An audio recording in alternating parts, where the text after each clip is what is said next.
Ipar Euskal Herrian 2003an 700 hektaria lur laborariak ez diren jabeen esku gelditu ziren. Frantziar estatuan 20.000 hektaria inguruk laborantzarako duten funtzioa galtzen dute urtero.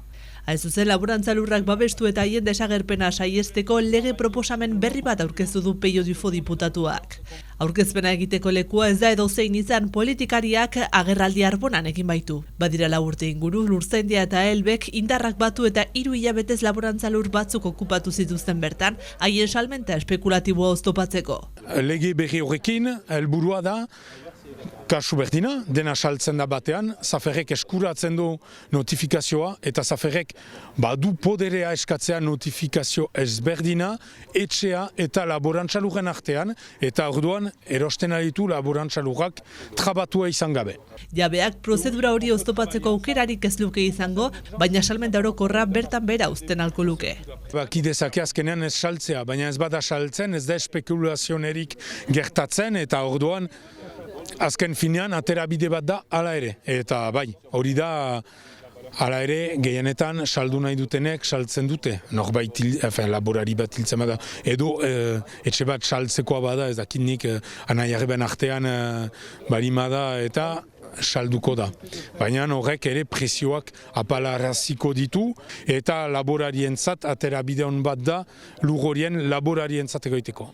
Orain arte Oiartzununak lortu ditu lege proposamenak baita Lurzaindia eta Elbe sindikatuaren baitan.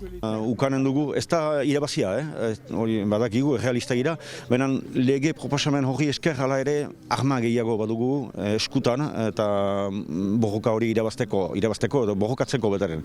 Eta ere plaza egiten dauku, komplementarite de lut, teoria hortan edo, guk egin dugu mobilizazioa, ekintza batzu egin ditugu, hemen irauntzen ez dakit zonbat egun, jendea, gintziren herritako ordezkariak, okupa luzea izan zen, jendea iniz pastu da, eta hor ikusten dugu, entzuna izan dela, oiu hori, eta beste borroka molde batek, deputatuak ematen duena, eta lege aldaketa, eta hori ere beharrezkoa dena. Hori esker, guk egin dugu bi urrats, eta horrek eginen du beste bat, eta sentsu honeak goazela.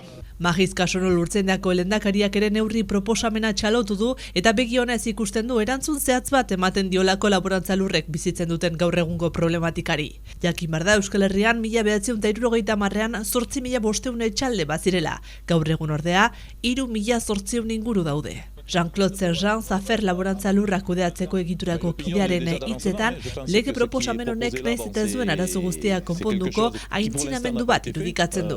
Hala ere, bere hitzetan, Zafer egiturak baliabide gehiago eduki beharko lituzke laborantza lurrak babesteko. Ensuite, sur le contenu, c'est un plus, ça va être un plus, qui fera pas tout, tout le monde en a conscience, qui fera pas tout. Peio Duforen lege proposamena apirilean iritsi beharko litzateke Asamblea Nazionaleko hemiziklora.